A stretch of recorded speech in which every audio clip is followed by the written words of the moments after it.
Alors, 1, 2, oui, ça fonctionne, ça c'est déjà bien parti ce matin.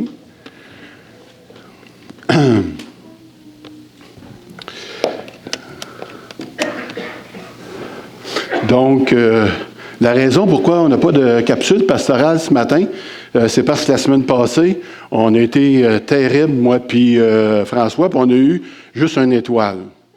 Puis là, à cause de ça, on a été punis. Et puis, on a décidé de ne pas en faire. Et puis, notre frère Jean-Pierre, il a tellement bien fait ça aussi que c'est ce qu'on voulait vous dire, ce que Jean-Pierre vous a annoncé ce matin. Alors, et puis, on avait... vous savez, la communication, ce n'est pas une chose facile nécessairement toujours. Et là-dessus, je vous prierais que lorsque ce que vous avez compris, c'est pas certain, c'est pas sûr, vous vous demandez de qu'est-ce qu'on peut bien parler en avant. Eh bien, gênez-vous pas pour venir nous voir, pour nous le dire. On n'a pas compris. La semaine passée, plusieurs personnes sont venues nous voir, effectivement. Et puis, à cause de ça, on a pu réécrire un petit peu et vous envoyer la note cette semaine. Et c'est dans votre bulletin aussi. Vous allez trouver les informations concernant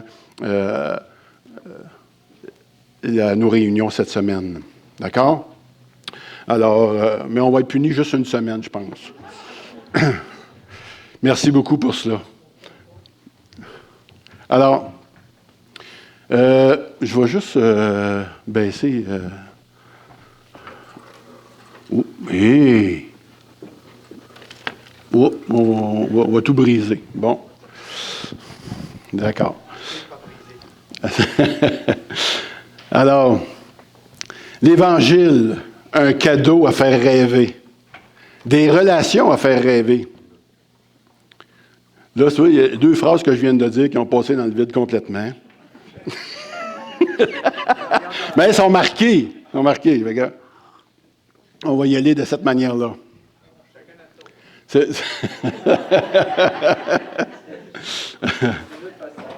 Ah!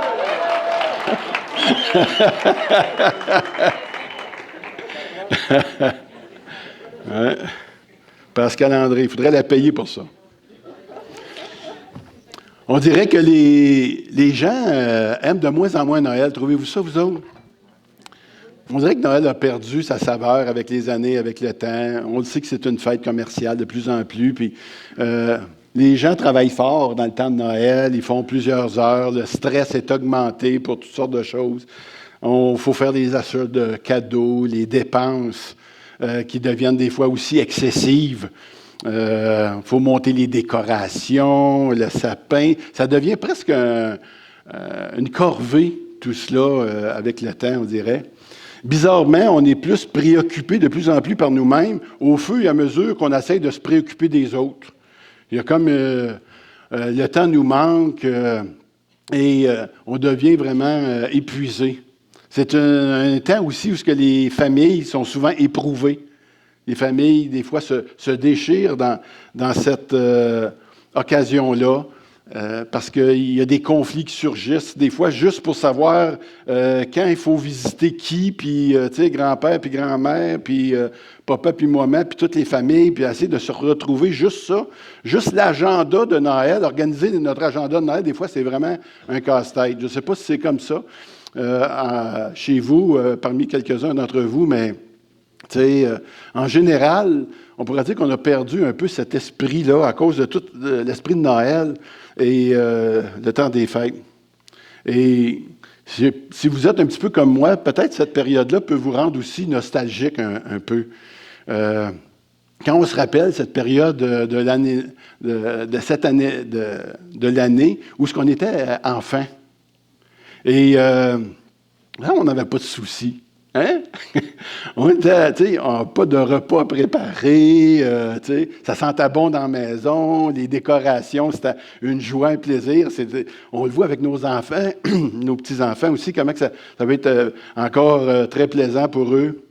Et ça ne nous dérangeait pas, même si la maison était pleine, puis même si c'était ça la fête, plus qu'il y en avait, puis plus que la visite arrivait à l'imprévu, on était contents. Puis il restait longtemps, puis on ne voulait pas qu'il s'en aille. Asbestos, ça se passe de même. Ah, beau être un trou, mais le monde est accueillant dans ce coin-là. J'aimerais ça ce matin qu'on puisse ensemble, que la parole de Dieu nous redonne un peu de cette ambiance de Noël, de ce vrai sens. Et puis qu'on puisse retrouver peut-être aussi un peu notre enfant spirituel au fond de nous. Je ne sais pas si vous vous rappelez de votre enfance. Vous avez peut-être un souvenir que vous vous rappelez, où ce que vous étiez encore fébrile, si on peut dire, à l'attente de ce grand jour qui allait venir. Peut-être même étiez-vous dans l'attente de voir le Père Noël arriver, qui allait vous amener ce que vous aviez demandé. Je ne sais pas s'il y en a qui ont cru au Père Noël, c'est sûr que j'imagine que oui. On n'est pas tous nés chrétiens, mais moi, j'y ai cru pendant assez longtemps. À un moment donné, j'ai perdu mes illusions. C'est arrivé à l'été, des vacances, au mois de juillet. Mon père a dit, on monte dans le nord, on s'en va au village du Père Noël. Et moi, j'étais vraiment content. Là, j'ai dit, enfin, là, on va le savoir une fois pour toutes, parce que l'été, normalement, il n'y a pas d'affaires là, dans le nord. Bien, il y a d'affaires là, il faut qu'ils fassent les cadeaux, puis tout ça. Puis on a monté toute la famille là-bas, et quand on est arrivé, la première déception que j'ai eue, c'est que j'ai vu les lutins. Il n'était pas petit, il était grand, puis il avait l'air à jouer un rôle. Il était déguisé, il n'avait pas des vraies oreilles. Là, j'étais un peu découragé. Puis après ça, le chemin nous emmenait jusqu'à l'endroit où le Père Noël devait être. J'ai dit, peut-être j'ai encore une chance. Puis j'étais quand même assez vieux. J'avais pas loin de 8 ans quand c'est arrivé. Fait que, il y avait quelque chose qui était là. Et j'étais un peu naïf, moi. Et puis,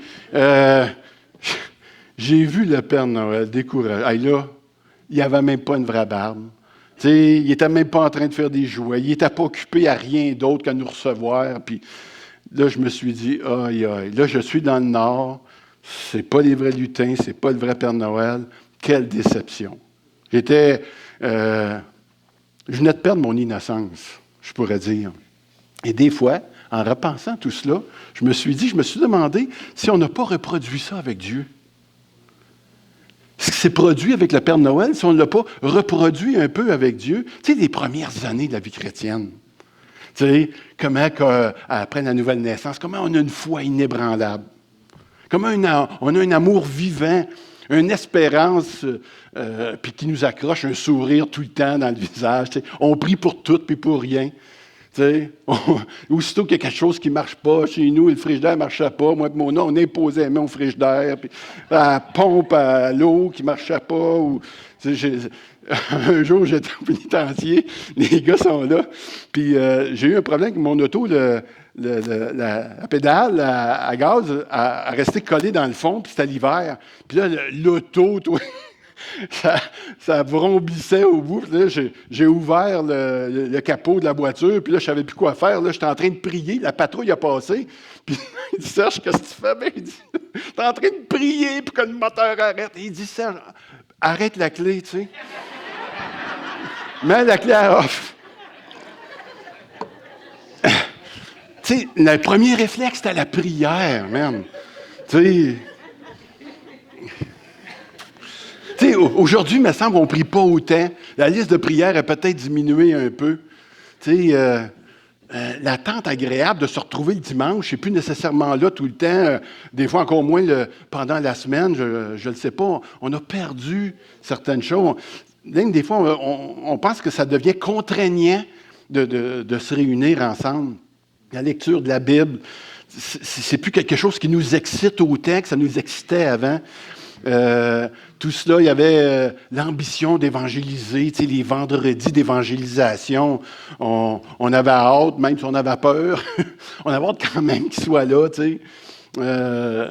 On avait des projets de mission, tu sais, qui sont peut-être aujourd'hui un peu plus révolus. On est peut-être un peu fatigué. J'espère qu'on n'est pas tout à fait désabusé ou même aigri dans ce temps à cause des espoirs déçus. Je me rappelle. Écoutez, on est encore au début, ça fait peut-être 1 an ou 2 encore qu'on est sauvés. Puis je me rappelle le dimanche matin, On sortait de l'église, on était tellement en feu que toute l'après-midi, on s'en allait à la maison avec une gang qui suivait. On était peut-être une quinzaine, une vingtaine. Il y en a parmi vous qui s'en rappellent. J'ai des photos de ça. J'ai des photos de personnes qui sautent dans les airs, qui sont complètement en... parce qu'on est en train de louer le Seigneur dans le dimanche après-midi. Puis on fait venir la pizza, puis le soir, on s'en va encore à l'église. On est là de 6h30 jusqu'à 10h30, 11h. Là, c'est lundi matin que là, ça revient sur le plancher. Le lundi, là, ça marche plus, là. Lundi matin, tu sais, on est vraiment descendu. Il faut retourner dans nos activités. Mais là, on espère au mercredi. Puis le mercredi arrive. Puis entre le mercredi et le dimanche, c'était trop long. On s'est fait une activité le vendredi. Tu sais, puis le vendredi soir, puis tout ça, là, ça se faisait d'une manière naturelle, c'était pas organisé. On avait juste le goût d'être ensemble, le goût. Ces vendredis-là, on soupait ensemble, on faisait des jeux après être apporté la parole, après avoir chanté. Oh, quel temps magnifique! Et aujourd'hui, j'aimerais ça qu'on puisse retrouver un petit peu de ça. Aimeriez-vous ça, vous autres? On va se laisser tenter, on va se laisser un petit peu emporter ce matin par la parole de Dieu. On va déballer ensemble quelques versets de l'Évangile de Matthieu. Ça va se passer dans Matthieu 7 ce matin, mais juste avant qu'on y aille, les passages qu'on va lire, vous savez, dans le livre de Matthieu, je veux juste vous préparer d'avance, comme quand on reçoit le cadeau, préparer, là, je ne vais pas vous sauter dessus à le déballer trop vite, mais ça se trouve à la fin du sermon sur la montagne, vous savez. Ça se passe entre les chapitres 5 et 7, inclusivement, de Matthieu, entre autres. Et Jésus, dans ces chapitres-là, parle de plusieurs choses. Il parle des pauvres en esprit qui peuvent être heureux. Ça faisait partie de moi, ça. Heureux ceux aussi qui ont soif de justice, qu'il disait. Jésus demande dans tous ces passages-là des choses impossibles, on pourrait dire, à l'homme naturel, à l'homme qui n'est pas régénéré, à l'homme qui n'est pas né de nouveau. Ces choses-là, ces lectures-là, ça doit le rendre un peu fou. Parce qu'il nous dit d'aimer notre ennemi, de lui faire du bien. Il nous dit que si on te frappe d'une joue, présente l'autre. Tu dis, on donne un petit coup sur l'autre, oh boy. Non, mais tu sais, on n'est pas tout à fait comme ça, c'est pas naturel, nécessairement. Si tu veux ta chemise, ben là, le manteau avec, tiens, prends-les. Non, c'est pas tout à fait comme ça. On sent qu'il y a quelque chose que le Seigneur nous demande qu'on n'est pas capable d'accomplir si on n'est pas vraiment un enfant de Dieu. Il dit aussi... maintenez la paix avec tous. Ne pas juger. Oh, pas facile. Garder un esprit humble et des pensées pures. Ce n'est pas quelque chose qu'on peut faire sans l'Esprit de Dieu. Et tous ces chapitres-là vont nous amener à déballer un cadeau. À nous rendre compte, finalement, de notre insuffisance à pouvoir accomplir ce que le Seigneur nous demande. Et c'est ça qui nous pousse ici, à partir du verset 7, au cadeau que le Seigneur veut nous donner. On va le lire ensemble. Le verset 7 du chapitre 7 de Matthieu. Il dit, « Demandez et vous recevrez. Cherchez, vous trouverez. Frappez et on vous ouvrira. Car celui qui demande reçoit. Celui qui cherche trouve et l'on ouvre à celui qui frappe. Qui de vous donnera un caillou à son fils quand celui-ci demande du pain? Ou bien s'il lui demande un poisson, lui donnera-t-il un serpent? Si donc, tout mauvais que vous êtes, vous savez donner de bonnes choses à vos enfants, à combien plus forte raison votre Père céleste donnera-t-il de bonnes choses à ceux qui les lui demandent? Faites pour les autres tout ce que vous voudriez qu'ils fassent pour vous, car c'est là l'enseignement de la loi et des prophètes. » On va voir tous ces versets-là ce matin. Il n'y a pas beaucoup de versets, mais on va les voir dans un contexte qu'on pourrait dire de relation avec Dieu et avec les autres.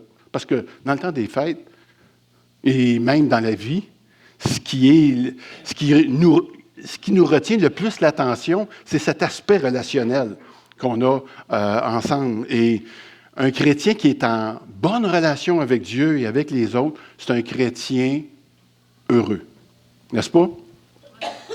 Mais en tout cas, il y a quelqu'un qui dit oui.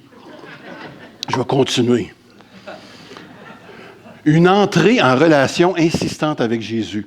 On va relire le passage si vous voulez. Il vaut la peine. Demandez et l'on vous donnera. Cherchez et vous trouverez. Frappez et l'on vous ouvrira. En effet, toute personne qui demande reçoit. Celui qui cherche trouve et l'on ouvre à celui qui frappe. Avant toute chose, j'aimerais un petit peu remettre ce texte-là dans son contexte parce que ça serait facile ici. Il y a beaucoup de personnes, quand ils l'ont sorti du contexte, qui ont pu se retrouver très déçus à certains moments. C'est le genre de verset qui peut vous saper une vie chrétienne, vraiment, s'il est mal compris.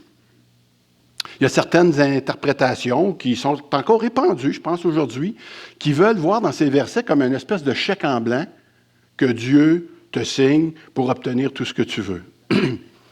J'ai connu une personne, déjà, il y a très longtemps, qui était paralysée puis a beaucoup espéré à cause de ce verset-là que Dieu allait la guérir, la délivrer. Et comme sa prière n'a pas été exaucée, cette personne-là a perdu la foi simplement. Parce qu'elle a fini par ne plus croire à la parole de Dieu. Ces versets-là, comme nous venons de les voir, s'attachent quand même à un long discours, le discours des béatitudes de Jésus.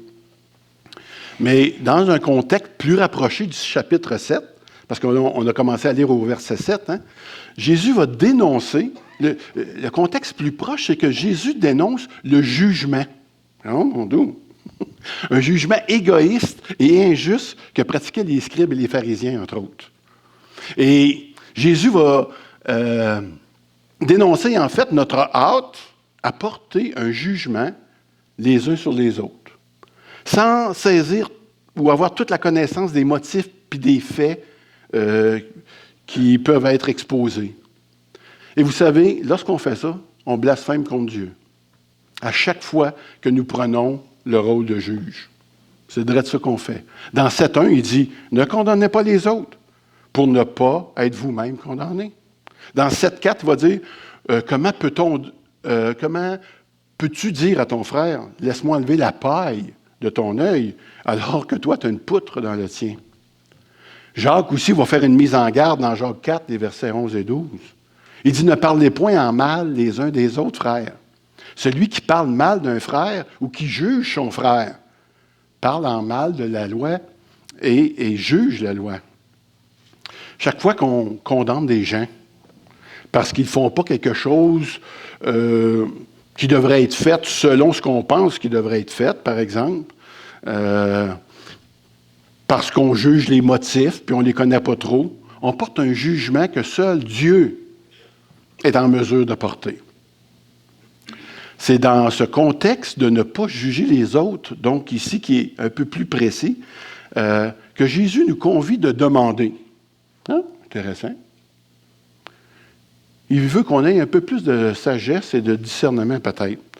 Si vous cherchez vraiment à aimer, sans juger, ni condamner, bien, vous pouvez demander. Vous pouvez même frapper. Vous pouvez insister auprès de Dieu pour qu'il vous montre comment aimer. Donc, vous comprendrez ici que tout ce texte ne veut pas dire de demander n'importe quoi, mais nous invite à nous tourner vers Dieu pour établir, on pourrait dire, des types de relations que sans lui, ça serait impossible d'établir. C'est tout le contexte des chapitres 5 à 7, quand que le Seigneur va parler de ça. Je ne sais pas pour vous, mais moi, il ne se passe pas beaucoup, une semaine ou quelques jours dans ma vie, sans que je cherche pas la manière de bien administrer la parole de Dieu dans la vie des personnes, dans la vie de ma femme. Seigneur, il faut que tu me montres comment aimer cette femme-là. Je sais qu'elle est bien aimable, puis elle est facile à aimer, mais il y a des choses qui m'échappent, puis j'ai vraiment besoin de ton soutien pour ça. J'ai besoin de savoir comment je peux aimer vraiment mes enfants. Comment, Seigneur, tu vas faire pour que je puisse avoir un lien solide avec mes petits-enfants? Puis là, on pourrait maintenant aller dans toute la communauté chrétienne. Comment, Seigneur, tu vas t'arranger pour que je puisse avoir un lien avec chacune des personnes que je rencontre. Et de quelle manière je peux administrer la parole de Dieu dans sa vie. Et Seigneur, la bonne nouvelle, il dit, si c'est vraiment ça que tu veux, c'est ça que tu veux. Hein, c'est ça que tu veux. On va attendre, demande, envoie demande. Cherche un peu. Oui, frère, vas-y, lâche pas, man. Hey, mais on va l'avoir. C'est une promesse. Dans ce genre de requête-là, le Seigneur va être là. Dieu veut nous écouter.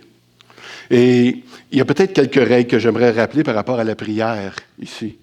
Et la première, c'est, il nous dit d'être sage un peu.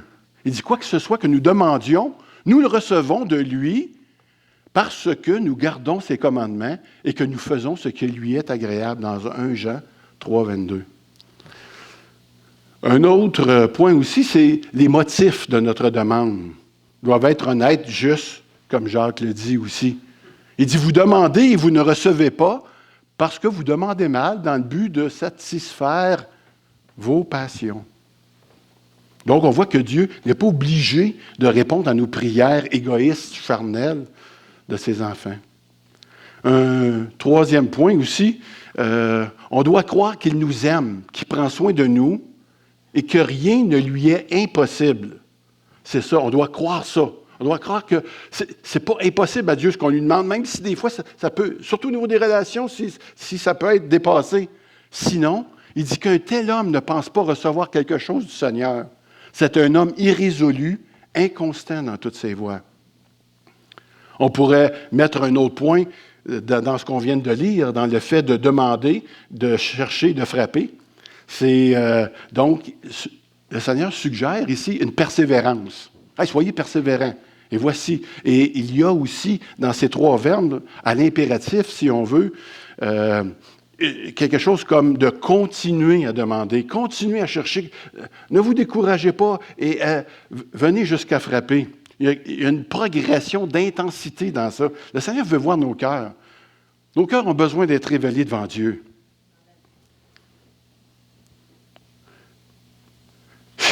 J'ai un exemple. Je vais vous parler de ça. Il y en a quelques-uns qui l'ont peut-être déjà entendu, mais chez nous, j'ai été le premier enfant, à l'âge de 12 ans, à avoir une bicyclette. On était 9 enfants chez nous, j'étais le 7e. Et j'étais le premier à avoir une bicyclette à 2 roues. Pourquoi que les autres n'ont pas eu avant? Ah, il y en a qui suivent l'affaire. Ils ne l'ont pas demandé. Mais moi, là, j'ai commencé à demander ça à l'âge de 7 ans. Je le demandais à ma fête, je le demandais à Noël. Je demandais ma bicyclette. Puis quand est-ce que tu vas me donner une bicyclette? Ça fait longtemps que je conduisais une bicyclette. Je conduisais sans tour de la barre avec, parce qu'il y avait des grains, il y avait une bicyclette à pneus ballon, là, qu'on appelle. Puis je venais à bout de conduire ça, mais je n'avais jamais eu encore ma bicyclette. Avez-vous imaginé la journée, le Noël que j'ai eu ça à l'âge de mes 12 ans? Il y avait une grande boîte en arrière. Tous les cadeaux avaient été donnés. J'avais reçu mon gilet avec un petit chien ici.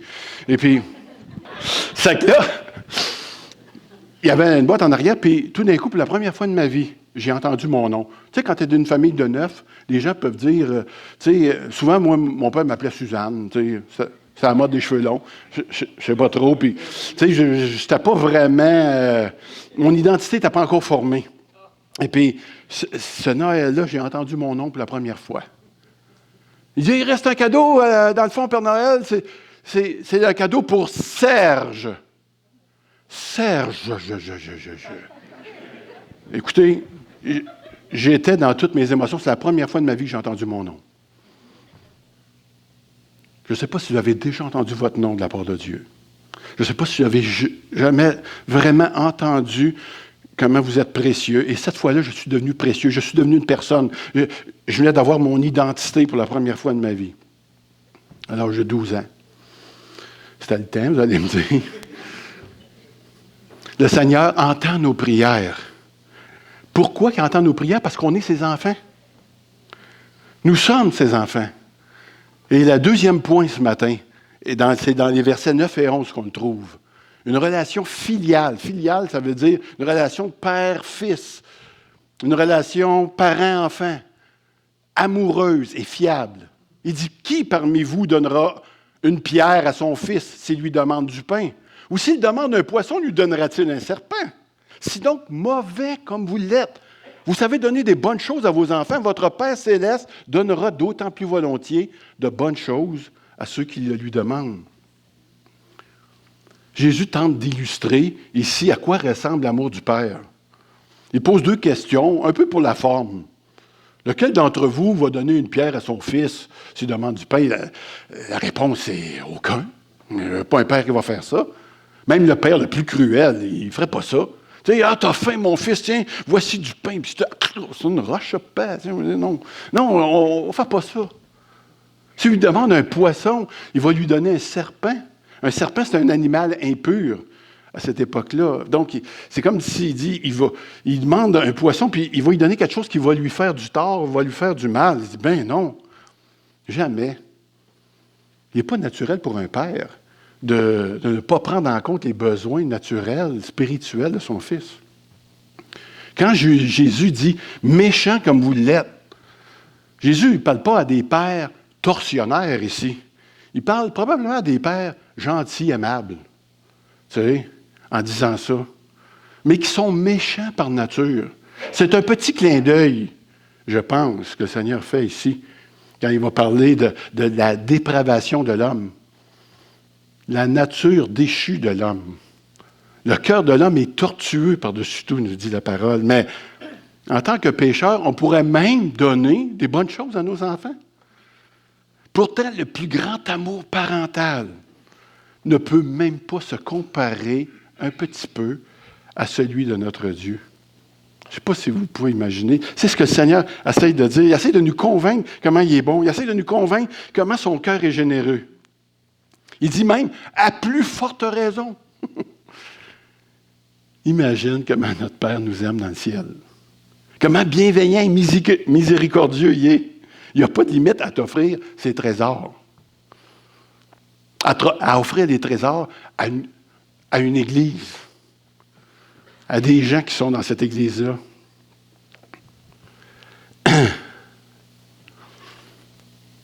Imaginez que vous êtes un couple qui avait perdu, parce qu'il y a toujours le contexte qui est là ici, le contexte relationnel. Vous êtes un couple qui vous êtes perdu avec les années. Votre vie est devenue un peu compliquée, mais le Seigneur, il dit, demande, vas-y, viens, cherche un peu. Puis, frappe, puis attends-toi d'avoir une réponse. Je suis un père comme ça. Tu sais, avez-vous un froid avec un ami, avec votre patron? Je ne sais pas. Qu'est-ce qui trouble vos relations présentement dans la famille? Mais ça va commencer dans la prière. Et le Seigneur va nous attendre là. Il veut se manifester, il veut nous montrer à quel point il peut faire la différence. Mais j'ai une question quand même. C'est sûr que s'il y a un contexte, comme on a vu, de jugement, puis si vous désirez avoir une relation avec des personnes avec qui vous avez perdu cela, le Seigneur va répondre. Mais est-ce qu'on pourrait tirer le contexte? Est-ce que ça pourrait aller jusqu'à avoir des prières qui sont plus personnelles, qui ne sont pas reliées nécessairement avec la relation? Eh bien, il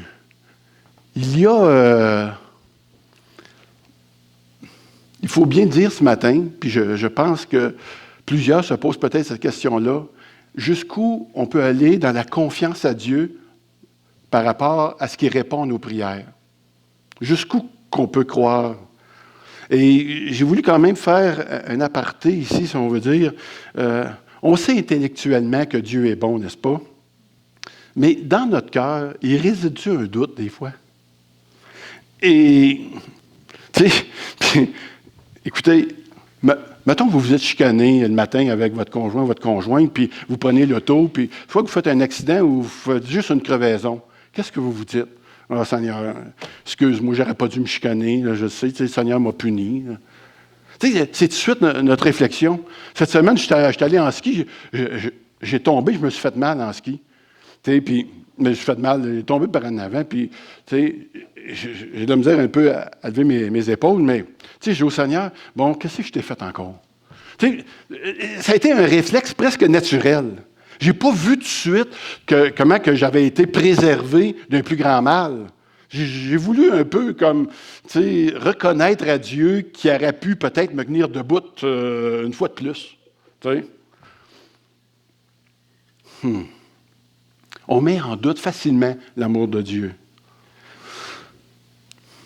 On a demandé des fois, on a cherché, on a frappé, et puis on n'a pas reçu aucune réponse. Bon, ça arrive.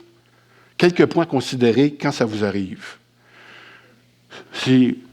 Est-ce que vous avez fait un examen de conscience? Tu trouves que tu marches dans les voies de Dieu parfait. Tu considères que tu n'es pas aveuglé par la convoitise. Tu ne discernes pas que tu as de l'amertume dans ton cœur. Ce n'est pas l'orgueil ou la rébellion encore qui te domine. Tu t'es même confié peut-être à une personne à qui tu as confiance, puis tu sais qu'elle ne te dira pas les choses que tu veux entendre, mais qu'elle va pouvoir te confronter peut-être dans certaines idées. Et tu as peut-être même prié, cherché le conseil pastoral ou autre chose pour vérifier qu'il n'y a pas une poutre dans ton œil, peut-être. Après un examen honnête, et avec toi-même, puis avec tes amis proches, ou je ne sais pas, avec les anciens, il ne t'a toujours pas répondu. Bon, ça se peut.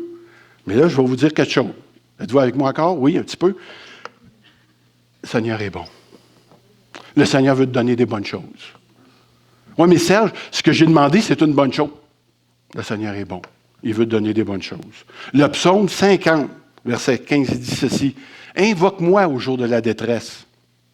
Je te délivrerai et tu me glorifieras. » Le psaume 34, 10, il dit « Les lionceaux éprouvent la disette et la faim, mais ceux qui cherchent l'Éternel ne sont privés d'aucun bien. » C'est quoi les bonnes choses? Parce que des fois, le Seigneur ne nous donne pas tout à fait les choses qu'on a demandées spécifiquement. Faut peut-être ça, mais le Seigneur donne des bonnes choses. Ça peut prendre des formes différentes des fois de ce qu'on avait prévu au départ. Mettons que vous avez demandé de l'argent. Bon, il peut vous donner une leçon de vie par rapport à ça. Vous allez recevoir quelque chose, mais peut-être plus une leçon de vie. Vous vous attendiez à une bénédiction spéciale. Le Seigneur va peut-être vous donner une leçon d'humilité aussi.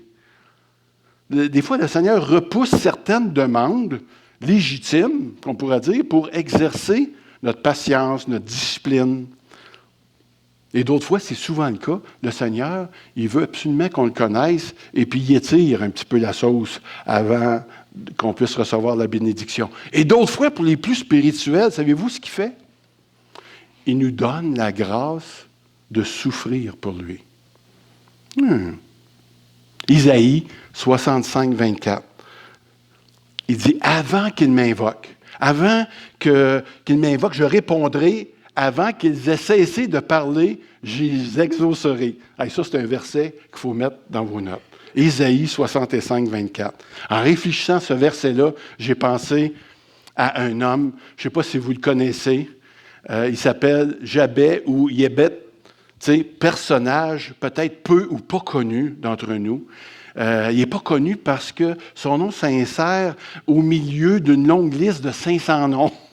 Puis ça se passe en chronique. Je ne sais pas si la dernière fois vous avez lu chronique, mais ça se peut que si jamais vous avez de la misère à vous endormir, vous avez un problème par rapport à ça, je vous recommande un chronique et ça devra faire la job.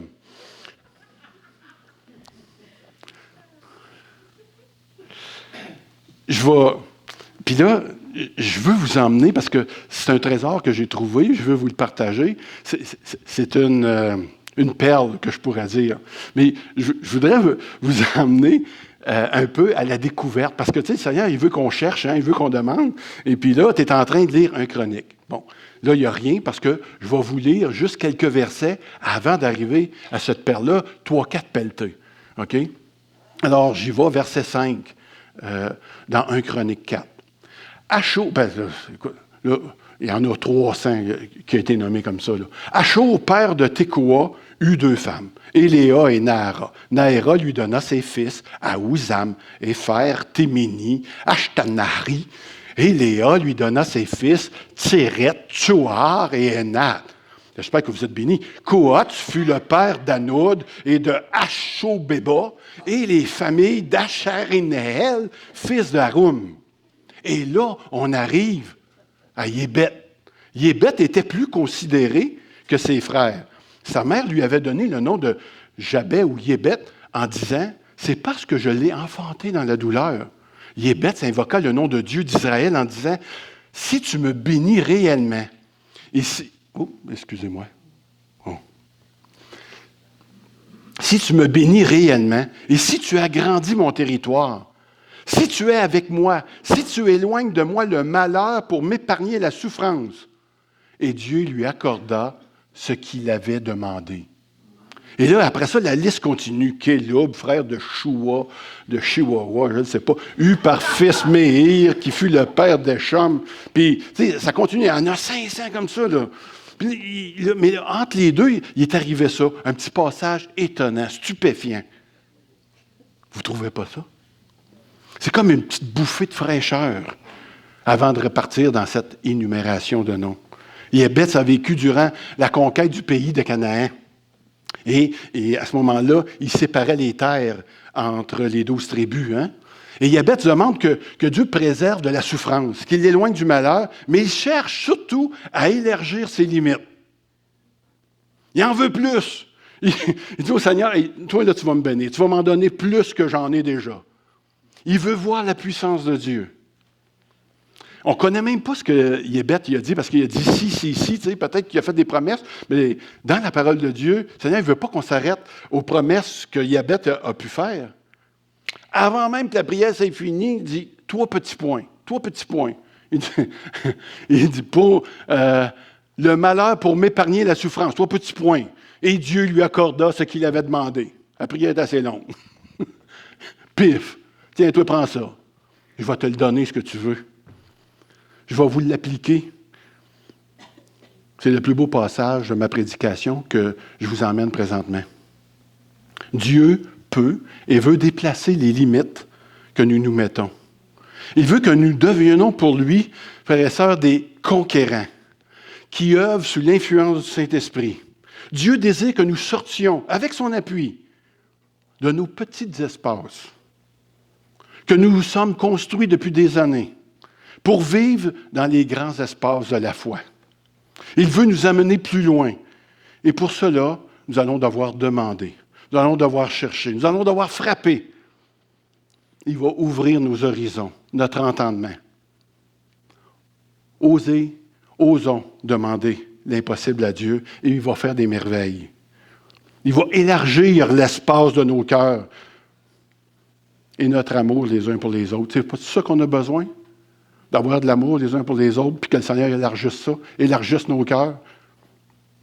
Vous savez, considérant l'union des deux Églises, on ne veut pas entrer dans la volonté de Dieu quand ça sera le temps du vote. On ne veut pas entrer dans la volonté de Dieu avec la tête entre les jambes, frères et sœurs. Ah, tiens, OK, on s'en va au flambeau. Oh, on n'a pas le choix, mais là, tu sais, c'est décidé. Dans le fond, c'est sûrement mieux, mais... Puis le flambeau, ils sont à veille d'arriver. Oh boy. Oh non, je ne sais pas qu'est-ce qu'il va... On ne veut pas arriver comme ça. On veut arriver en conquérant. On veut demander à Dieu de nous unir. On ne veut plus le savoir, on le sait, mais maintenant, on veut lui demander. Seigneur, il va falloir que tu nous unisses, il va falloir que tu trouves le moyen qu'on puisse se connaître, qu'on puisse s'aimer, qu'on puisse manifester de ta puissance. Cherchez cette union-là. Frappez jusqu'à ce qu'il nous rouvre les portes de la bénédiction au grand complet. Le cri de notre cœur veut libérer la puissance de Dieu, son amour, afin qu'on puisse accomplir sa volonté puis qu'on puisse lui rendre gloire éventuellement. Le cri de notre cœur va libérer la puissance d'amour. Si demander à Dieu de faire davantage pour lui est notre ambition suprême. Seigneur, on veut faire plus. On en faisait bien, on faisait des bonnes choses, mais on veut en faire plus. Si rechercher la bénédiction de Dieu est plus grand, si c'est notre plus grand acte d'adoration, si je pourrais dire, si c'est ça qu'on recherche, si on frappe à la porte pour que sa main soit sur nous, pensez-vous pas qu'il ne va pas ouvrir ses bras, qu'il ne va pas déverser tout ce qu'il y a pour nous? On vient de le dire, il est plus grand qu'un père aimant. Et une des premières choses qu'il va faire, c'est dans le verset 12. C'est un verset extraordinaire ce matin, pour le temps de Noël, pour nos vies, pour ce qu'on est en train de vivre, une relation avec les autres, un cadeau à faire rêver. Voici le cadeau suprême. Faites pour les autres tout ce que vous voudriez qu'ils fassent pour vous, car c'est là tout l'enseignement de la loi et des prophètes. Seuls les vrais croyants ont la possibilité d'aimer et de prier de la manière dont Jésus commande ici. Si vous n'êtes pas un croyant né de nouveau, ce qui est demandé là, vous ne pouvez pas l'accomplir. L'incroyant peut faire des belles choses, des choses morales. Il pourrait même s'approcher peut-être un petit peu de ça. Mais il ne dispose pas de la ressource que nous avons, divine et nécessaire pour vivre à ce niveau-là. Aucune religion dans le monde n'a apporté l'amour à un niveau si élevé. C'est encore mieux que le vieil adage qui dit « Ne fais pas aux autres ce que tu ne voudrais pas qu'on te fasse ». Quand on pense à cette chose-là, on dit « Wow, c'est quand même une belle phrase. » Tu sais? Mais derrière cette motivation-là, c'est « Tu lui feras pas mal parce que tu ne veux pas qu'il te fasse mal. » Fait que c'est très égocentrique comme prière, d'une certaine façon, vous trouvez-vous? Tu sais? Je ne ferai pas mal parce que je ne veux pas qu'il me fasse mal. C'est motivé un petit peu par la peur puis l'autoprotection. On veut se protéger. Notre préoccupation première dans une prière comme celle-là, ça serait nous. C'est des principes, qui peuvent nous aider à mener des relations conviviales, mais on est loin d'atteindre ce que le Seigneur est en train de parler ici. Faites aux autres ce que vous voudriez qu'ils vous fassent. L'implication des versets 7 à 11 qu'on a lus, que nous venons de voir, devient explicite ici, là, dans le verset 12. L'amour parfait du Père va devenir visible dans cette voie-là, quand nous traitons les autres comme on veut être traités, nous-mêmes. Non pas en les jugeant, non pas en les critiquant, en parlant contre eux encore moins, mais en faisant ce que nous voudrions qu'ils nous fassent. Comment aimeriez-vous que les autres vous traitent? On va terminer avec ça ici ce matin. Traitons les autres comme nous aimerions être traités et nous récolterons ce que nous aurons semé. Aimeriez-vous que les gens viennent vers vous? Parce que la question, comment aimeriez-vous être traité? Ou que les autres vous traitent? Aimeriez-vous ça, qu'ils viennent vers vous et qu'ils s'intéressent réellement à vous? Qu'ils cherchent à vous connaître?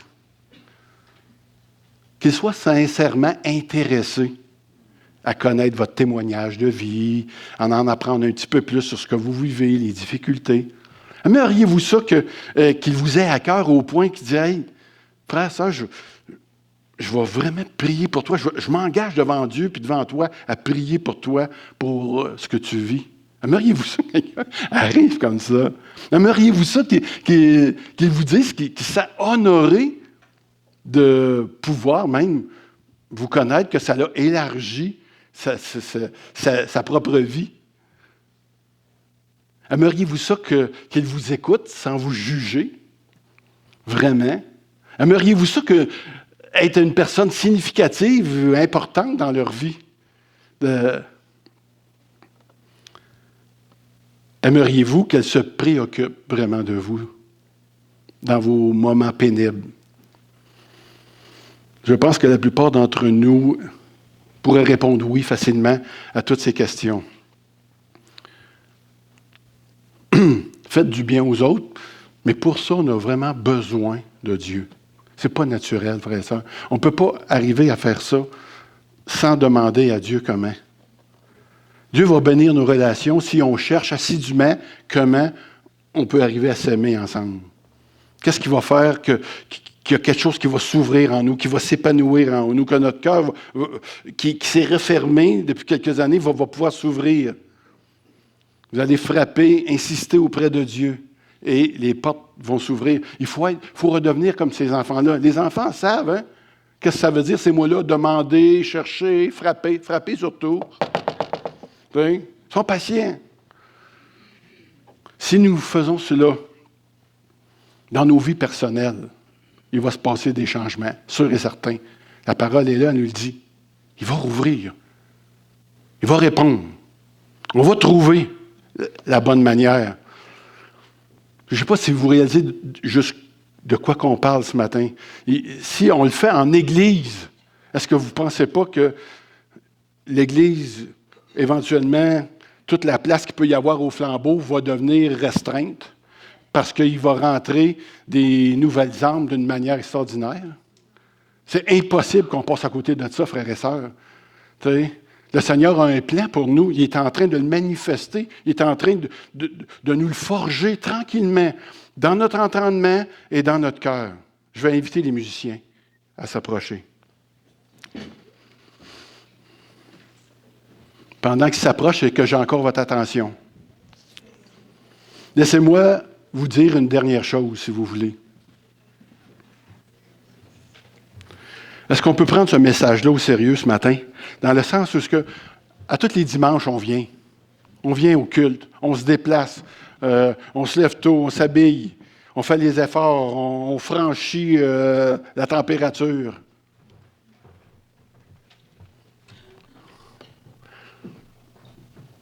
Mais on ne veut pas être des auditeurs oublieux, hein? Et comment on fait pour ne pas être des auditeurs oublieux? La parole nous demande de leur apprendre à obéir. Ce matin, on va faire un petit effort de plus. Je suis vraiment content. Il nous reste 3 minutes. Non. On va faire un petit exercice ensemble. Pensez à ce que vous aimeriez qu'on fasse pour vous. Juste une affaire. Pas 2, pas 3. Fait que, il y en a peut-être beaucoup de choses, mais pensez à une chose que vous aimeriez vraiment qui se passe pour vous.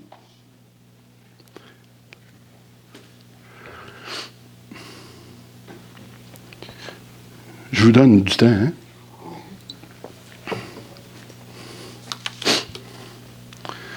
Peut-être que c'est un encouragement que vous aimeriez. Peut-être que c'est un pardon que vous souhaitez, une invitation, un don de temps, un don d'argent que vous aimeriez recevoir, je ne sais pas.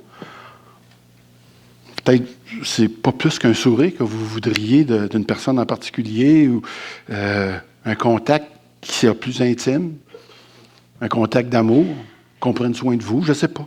Pensez. Est-ce que vous l'avez? Est-ce que vous avez quelque chose? On va dire que oui. Pensez à quelqu'un maintenant. Pensez à une personne à qui vous aimeriez faire ce que la parole, ce que vous aimeriez qu'on vous fasse. Pensez à une personne qui dit, ce matin, cette semaine, aujourd'hui, on va avoir la soirée ce soir. Vous allez avoir l'occasion de partager, de voir des personnes. Et peut-être vous êtes une personne seule, puis vous attendez souvent que les autres viennent vers vous. Puis là, je dis non, à matin, c'est moi qui vais y aller. Je vais faire ce que j'aimerais qu'on me fasse. C'est ça, cet amour-là qui est parlé ici. On est ailleurs, hein? Ce que tu t'attends, c'est toi qui vas le faire. Ça va commencer comme ça, avec un petit exercice de même. Puis je me demande, qu'est-ce qui va se passer pendant cette semaine au travers de ce qu'on est en train de vouloir parler ici? On est probablement déjà pas mal ailleurs. Vivons cette vérité, frères et sœurs. Ce verset-là, c'est « Accomplissons cette règle d'or ». Si vous êtes nés de nouveau, c'est à ça que le Seigneur nous appelle, par sa puissance. Si vous avez reçu l'Esprit Saint, on est en mesure de vivre selon son Évangile. Et, pour terminer, ainsi nous serons enracinés en lui. Ainsi nous pourrons construire toute notre vie sur lui. Ainsi nous pourrons nous attacher de plus en plus fermement à la foi telle que la parole nous l'a enseignée. Et agissons ainsi en adressant à Dieu de nombreuses prières de reconnaissance. Amen. On peut se lever debout, je vous laisse dans les mains